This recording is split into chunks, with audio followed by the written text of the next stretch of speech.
Hello and welcome to Dreams of Wings and welcome to Popham Airfield, which is in Hampshire, just north of Winchester. And it's a lovely little place that's been brought to life here in Microsoft Flight Simulator 2020 by Burning Blue Design. And thank you very much to Burning Blue Design for giving me the opportunity to try this add-on out.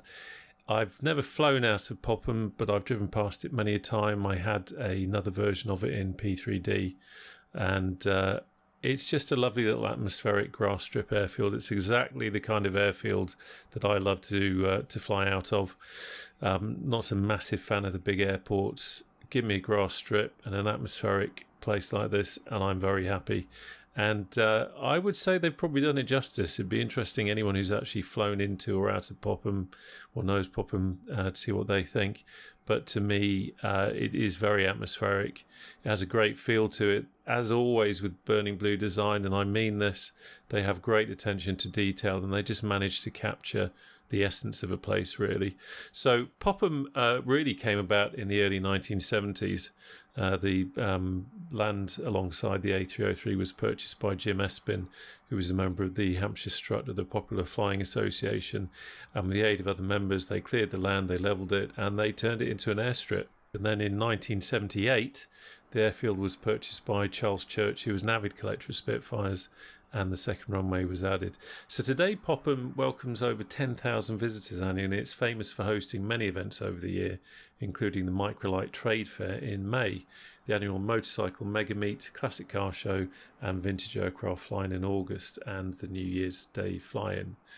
It's home to the only Icarus C-42 AS flight training simulator, and this allows the Popham-based flight school Airborne Aviation to offer flight training to its students no matter what the weather conditions, and this makes Airborne Aviation the UK's only all-weather flight school. So Popham Airfield here, let's just talk about what Burning Blue Design have actually built into it, and I'll read straight off the website. Just so you can see exactly what they've been doing to it. So there's over 110 custom 3D objects which have been created exclusively for Popham Airfield, each with full PBR, allowing for extremely realistic textures. Thousands of carefully placed stock assets. Every cone, car, sign and fence has been placed in its correct location, ensuring an atmosphere of a working airfield. High-resolution, colour-corrected ground textures taken from Bing maps and manipulated for consistency and realism, which far surpasses the quality of the stock Microsoft Flight Simulator 2020 ground textures. We've got working custom signal square, which accurately shows the most suitable runway for the wind conditions. We've got dynamic smoke effects, signs and car park, which change realistically depending on the time of day. We've got a new control tower built in 2020. Numerous custom aircraft have been added around Popham to enhance the realism and better reflect the actual aircraft found at the airfield, and that's the Icarus C-42, Spitfire F Mark 1A, Yakovlev Yak-52, and these are actually both aircraft that are really positioned at Popham.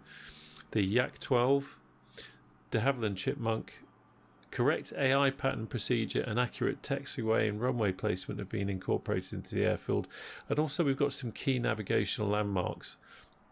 As with this kind of scenery, it's absolutely perfect for VFR. It's absolutely great if you are, perhaps you're learning to fly in real life from Popham.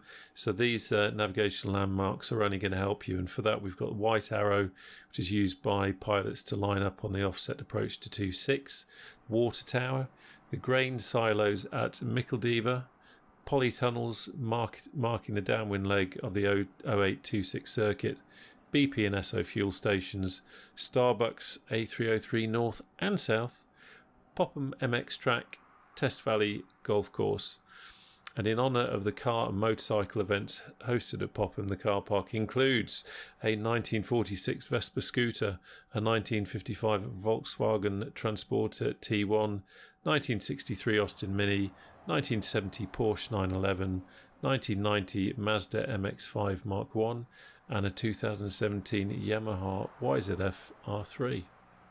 So, as you can see, they have packed a lot into it, an awful lot has gone into putting this together and creating what is a very atmospheric little airfield. and we're going to fly from it.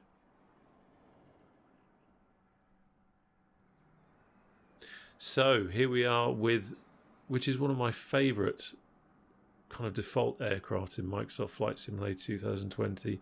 It's the lovely little X-Cub, and this is the aircraft that we're going to be using today. We're going to take a tour out of Popham. We're going to head down west along the A303, head down to Stonehenge Way, have a look around there, and then come back and look at some sights along the way. So nice little flight, hopefully some nice scenery, gives you an idea of what you can see if you fly out of Popham. And we'll come back and have a look at the airfield at the end and do an approach. Rightio, so without further ado, let's get wiggle on. There we go. I do love the atmospherics of this airport. Well, it's not even an airport, airfield. It even having not flown here in real life, it has a certain feel about it.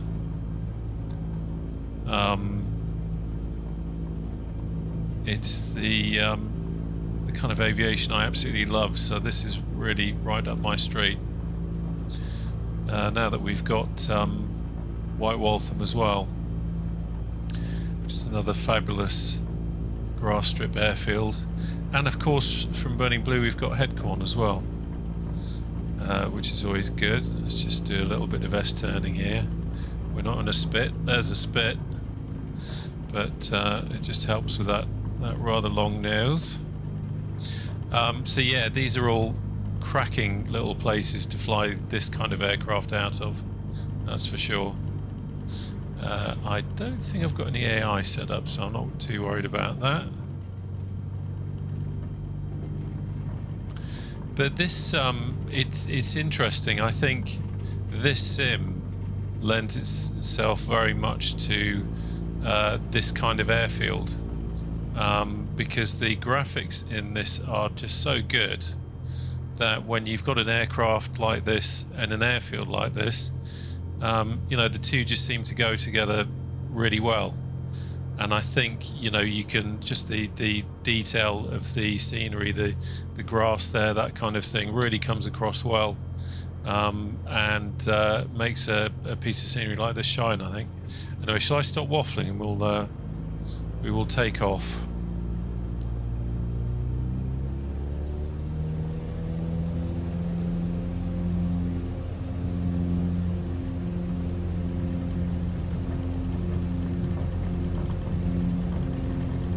Must remember to set my curves in my rudder. Keep forgetting to do that. There we go. That's the spot.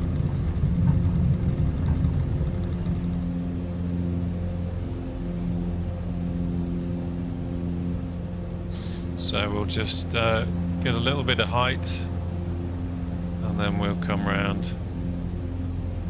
Beautiful scenery. I've got Rex weather on, and I have a fair weather preset set, though not seeing much in the way of cloud. Not really used Rex weather much, so I don't know if that's what the fair weather preset looks like to start off with. Maybe it has put a bit of wind into the sim.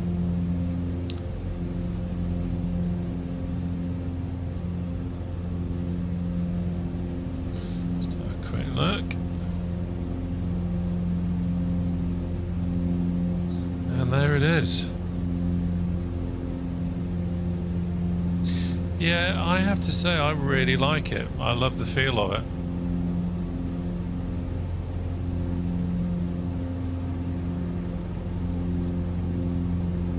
And like I said, in this sim it just seems to blend just so well.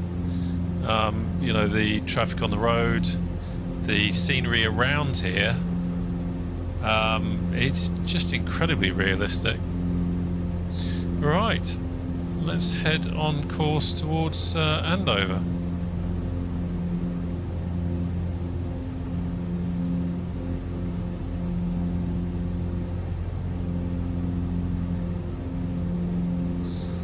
There's It's the A303 just over there. Quite an iconic road, that. Anyone from the UK, certainly from the south, probably knows of the A303. Many years ago I used to have to use it quite a lot to get down to the West Country, and it goes through some pretty interesting places, including some of the things that we're going to see today.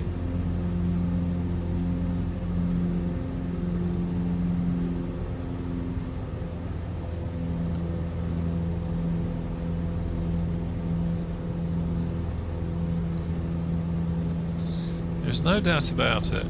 You can say what you want about the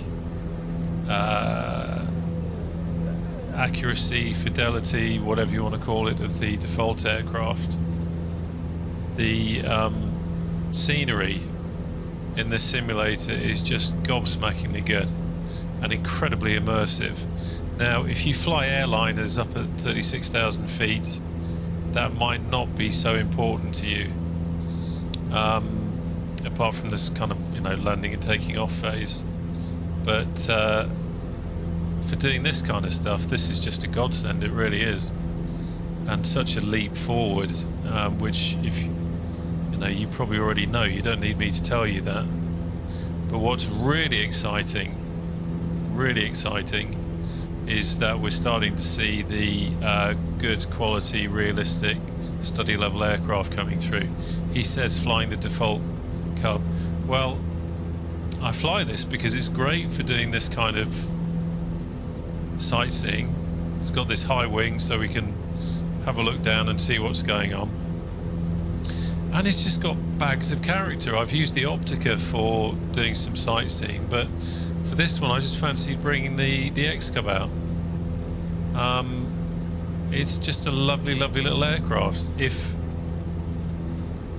Labradors had propellers on their noses and wings, this is a Labrador. You probably think I'm quite insane, but I kind of think I know what I mean. But in terms of scenery, just look at that down there. That is just stunning little village down there on the river. At the end of the day, it's all about immersion. Hello, we've finally got some cloud being injected. That's interesting. I must look that up actually and see if maybe it's something that I need to have a look at, why there was a delay in the cloud getting injected in. But that looks kind of cool over there. What on earth was I waffling on about? Yes, it doesn't matter how seriously you take your flying, and in a way that's the beauty of this sim. I think it's great because it allows new people to the hobby to come into it. It doesn't matter how seriously you take your flying. The possibilities with the quality of the graphics that we have here are just incredible. When the really complicated airliners start coming in, you're going to get the ability to fly your study level airliners and do all the procedures and go on VATSIM and do all the things that you like to do. But you're going to have this amazing, true scenery out of the box. This isn't an add-on. This bit here is actually out of the box, and I still find that absolutely incredible. And I probably waffle on about it too much when I do these videos, but I'm still gobsmacked by it. I still spend most of my time in P3D simply because I like to fly the A2A Warbirds, but every now and again I like to do a flight like this because it's just a totally different experience.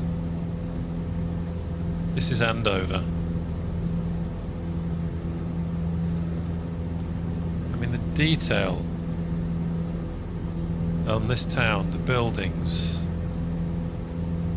the cars, the playing fields, it's just absolutely stunning.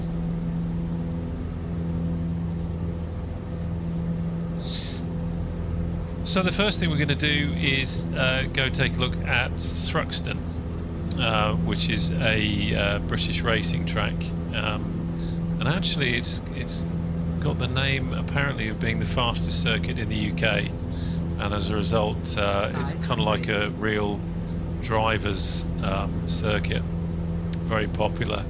It's got British touring cars here, you've got Formula 3, but actually its roots 1942. It was a yeah, okay, don't worry sweetheart, we're professionals. Yeah, 1942 it was home to the RAF and the American Air Force, and it was primarily a transport and I believe gliders as well. And it played a part in D-Day, of course, the troop transports heading off for the invasion. So it's got quite a bit of history, but we're just going to have a wee look at it. I should say at this point I've not been to any of this area in the sim. I spend at the moment, as I say, not a huge amount of time in it, so quite often when I do these videos it's actually the first time I've seen it myself, so pardon me if I do sometimes get a little bit excited about it. But yeah, here we are coming up on Thruxton now.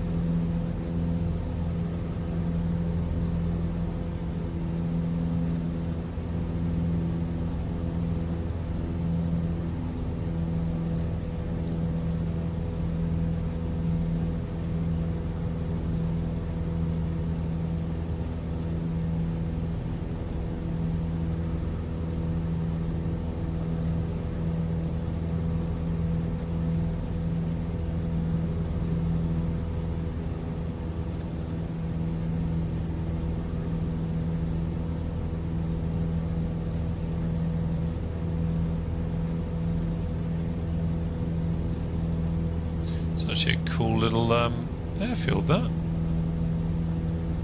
I like the little tower. And there's the racetrack around it.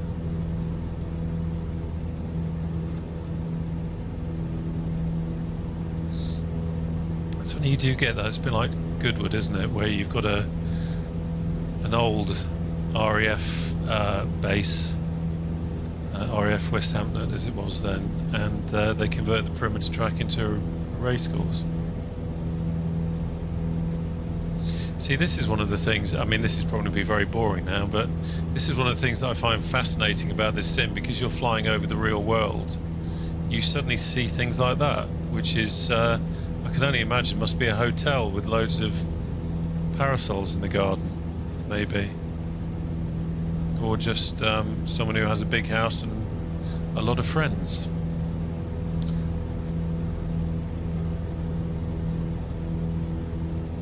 So let's get back on course.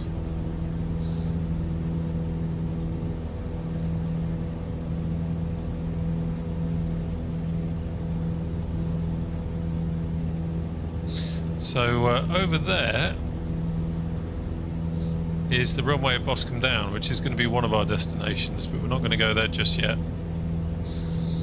We're going to go over now to Woodhenge and Stonehenge, and as I've said before, I've not seen these in the sim, so I'm interested to see how they're represented. But I thought it was worth going in and having a look. So Woodhenge is a Neolithic site. Probably built around 2500 BC. Numbers like that always absolutely amaze me. Here we are in 2021 AD, and this was built 2500 years BC.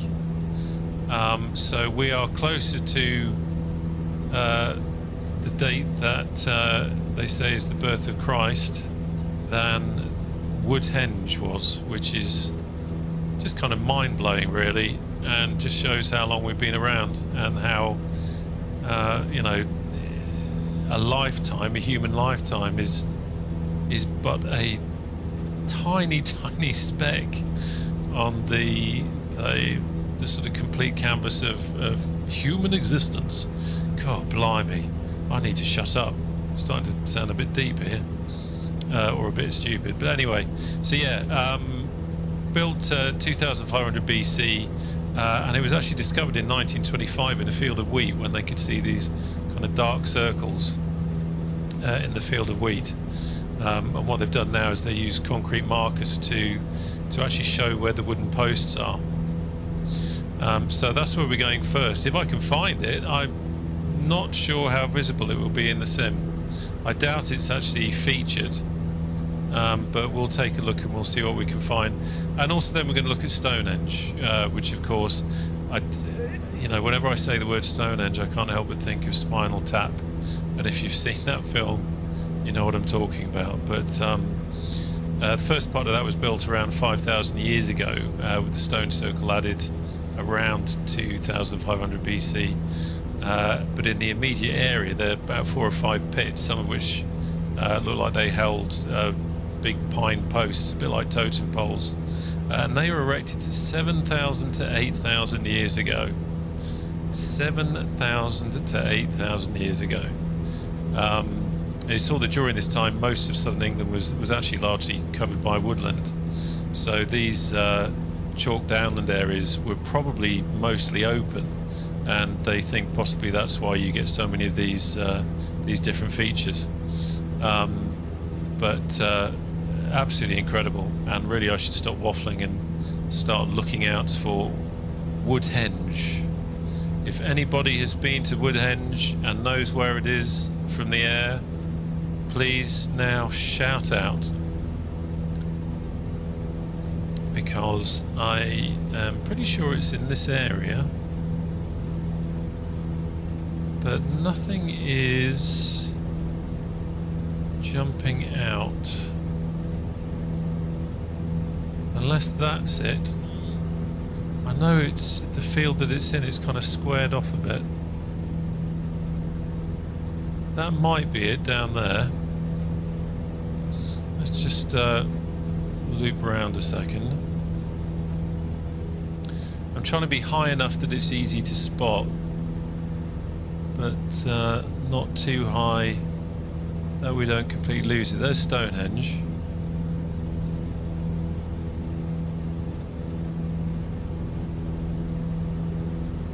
Let's just ease off on the power a bit. Have a look down here. Anything obvious?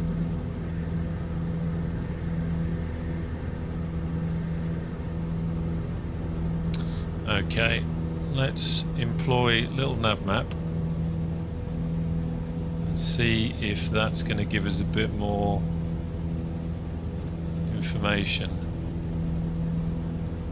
And amazingly, okay, right. Stand by. Hold on to your lunches.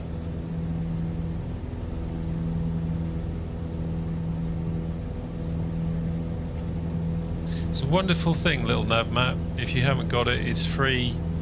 It's fantastic for doing navigation. Really interesting, useful tool, and perfect to accompany doing any kind of sightseeing. Okay, right. I think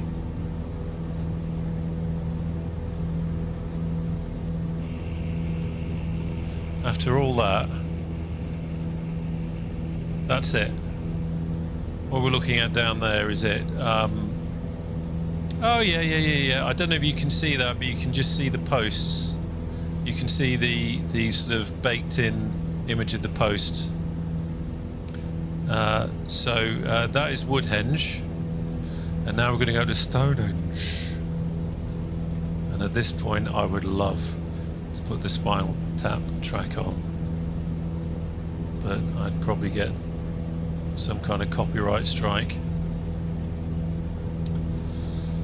That would be rather cool, but also really should take it seriously. It's quite a serious part of our heritage is Stonehenge. I've been to Stonehenge, as a lot of people have. When I went, you could actually walk up to the stones, but I think... 500. All right, love, don't worry. I think now it's pretty much fenced off. There it is.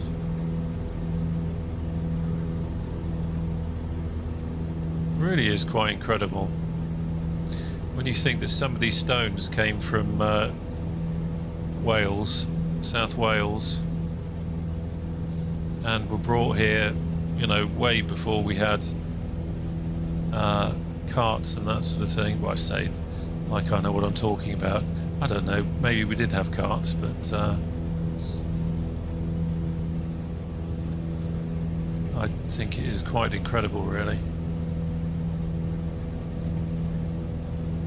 And again, you know, full marks to the sim.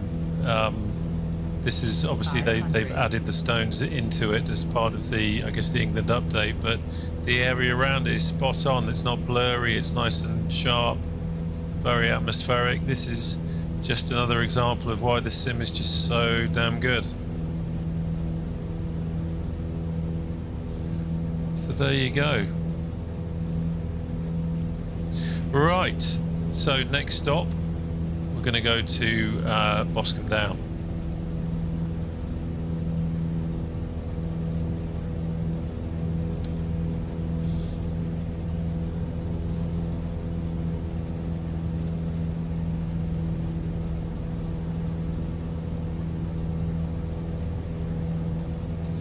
That's the town of Amesbury over there.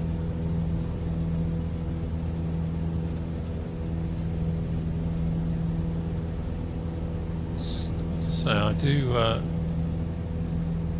like how these clouds are looking.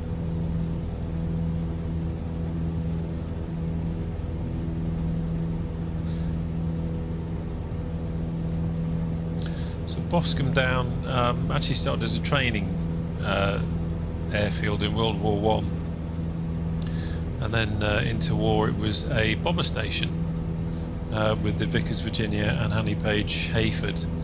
But then during World War II it became an aircraft research and test site, and that's really predominantly how it's remained.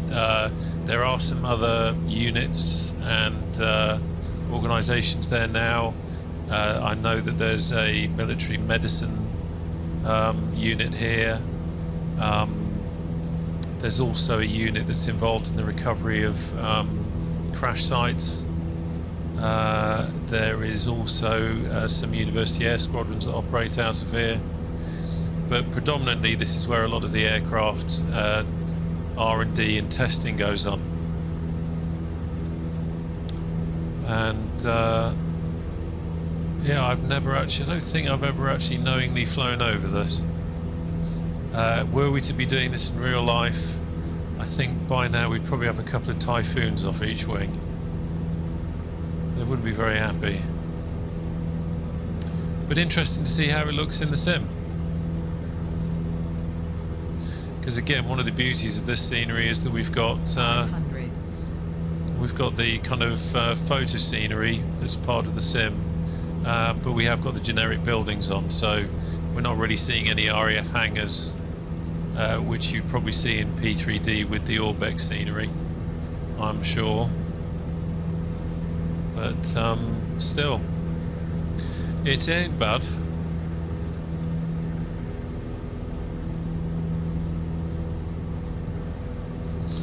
Right.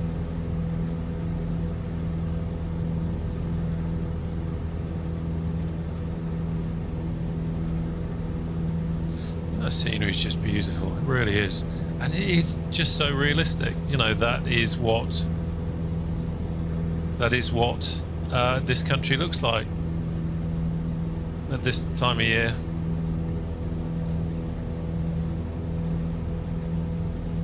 Reminds me, I've not actually done any flying in this yet during kind of winter weather, so it'll be interesting to see what this is like, you know, in the middle of winter with snow. But love those clouds.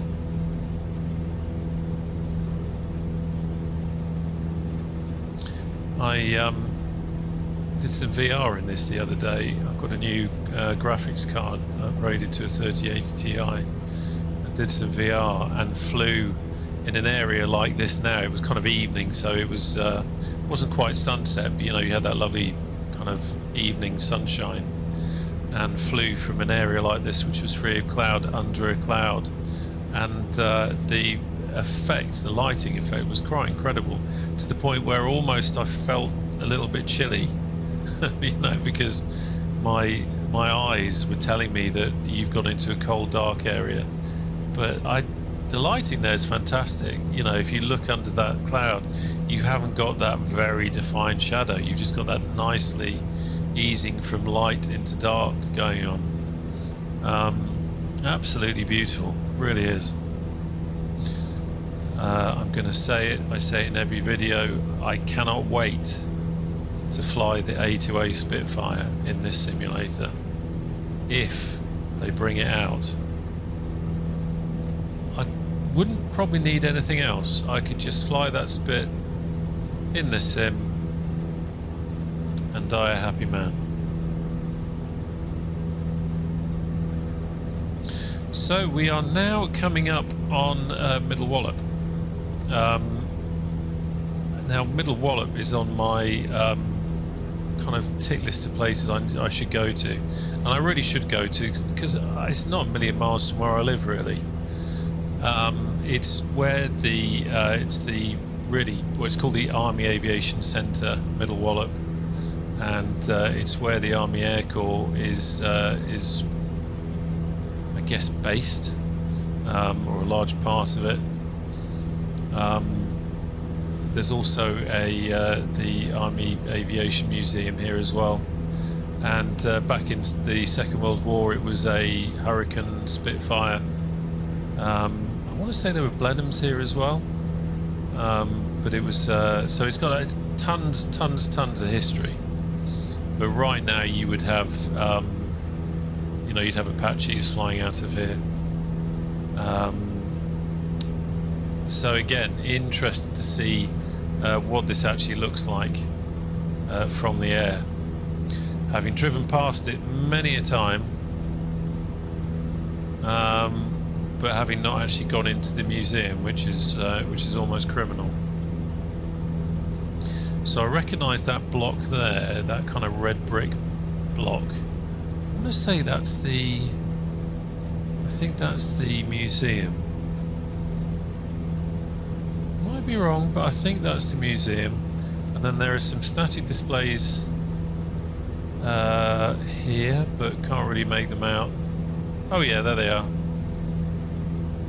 Kind of baked into the scenery. There's an Optica down there. Oh, I do not think that is a military issue. There we have Middle Wallop, and again you can see like we were saying before about Boscombe Down and sorry, not Boscombe Down, Thruxton and Goodwood. Again, you've got that kind of perimeter track that no doubt you could use for racing here, but I don't think the Army would be very happy with you. So there you go, that's Middle Wallop. And on my list of places I must go.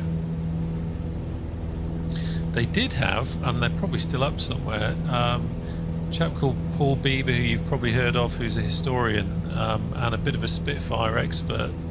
During lockdown he was doing a lot of lectures from you know, online lectures that were based there. Really good, and so it's worth having a look at the Army Aviation Museum website and you know, seeing if they're still up. I must admit I've not checked since they had them.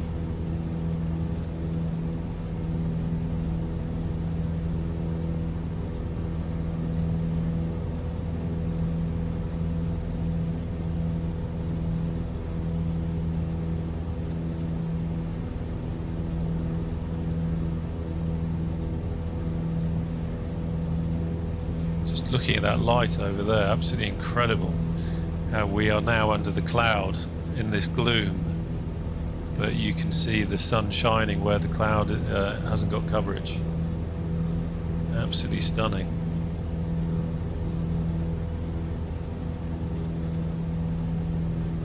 So we're on the home leg now, heading back to Popham, and not far to go.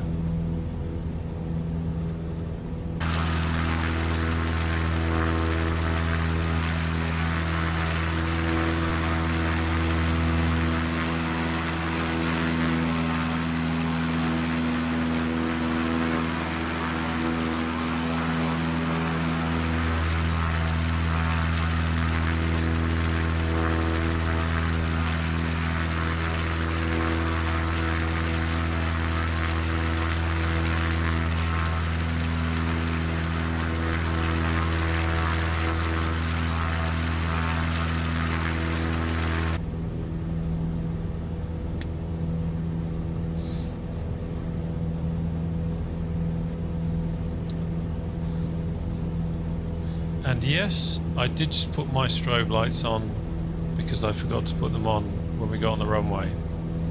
A rookie mistake. And I keep saying it, I shouldn't be making mistakes like that even in this sim. Sometimes I tend to, especially default aircraft like this, just jump into it and wallop off we go, and tend to forget about the important things like you know, stuff like that you should be doing. So once again, I am giving myself a good telling off. But just look at that light, my lord. Isn't that beautiful? How dark we are here under the cloud, how gloomy this cockpit is. And then you look over there and you've got bright sunshine and the ground all lit up. Just amazing.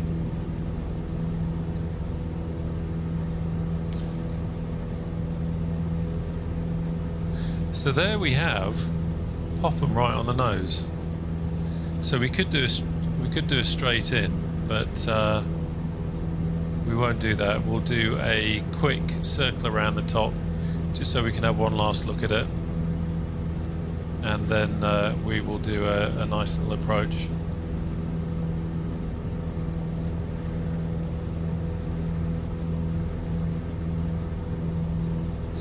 A little bit of stuttering here, I suspect. Weather's being loaded in or something's going on, but nothing too bad. One of the things I do like about this simulator, and hey, this is probably going to be the kiss of death right now, but I do love how smooth it is. Even before I put this new card in with my old 1080 Ti, it was still, you know, still really good. Much better than oh, yeah, there you go. Much better performance than P3D. It is having a little stutter at the moment as it thinks. It's obviously loading something in. Could well be because we're coming out of the gloom and coming out from under the cloud a little bit.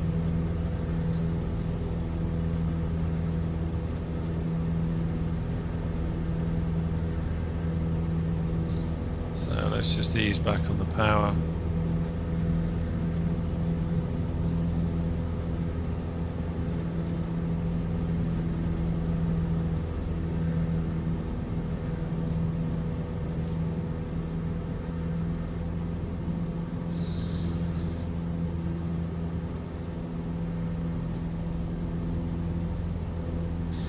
The other thing I love about this actually is how the 500.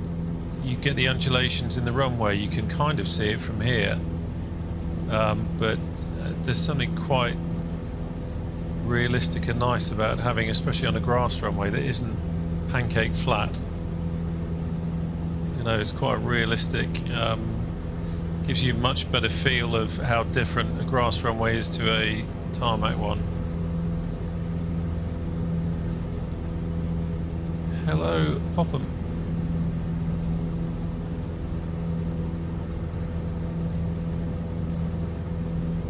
Say hello to the tower. But yeah, the detail in this is amazing. Hopefully you picked it up in the intro, but they've even got a couple flying a model aeroplane in one of the fields, which, you know, is one of the lovely little things that they put into this kind of stuff.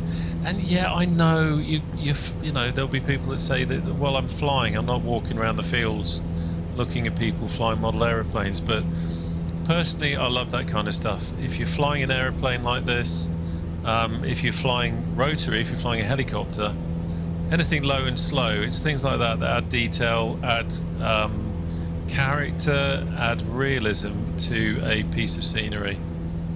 And I think that's all good. Right. At this point, ladies and gentlemen, I'd like to point out that it's been a while since I've landed this aircraft. But don't worry.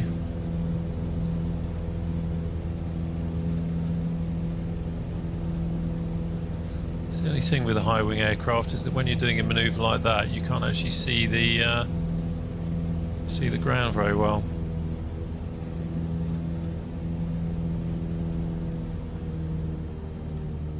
not flying a Spitfire.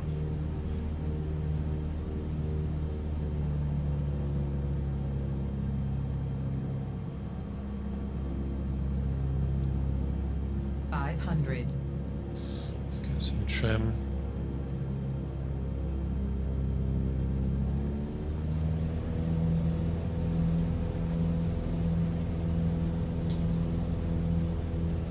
So we've got full flap now. Wind is 5 knots, almost on the nose.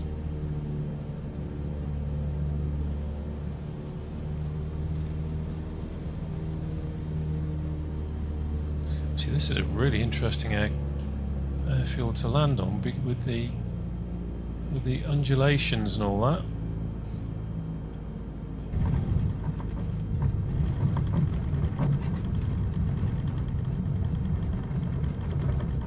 Yeah, very interesting.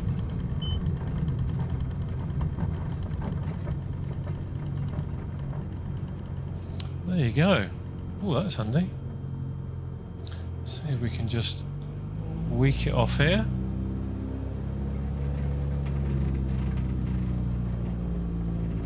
Let's get the flaps up. Get the landing light and the strobe off. And then I think we'll park it outside here, just so we can have one last look at the happy people. There you go.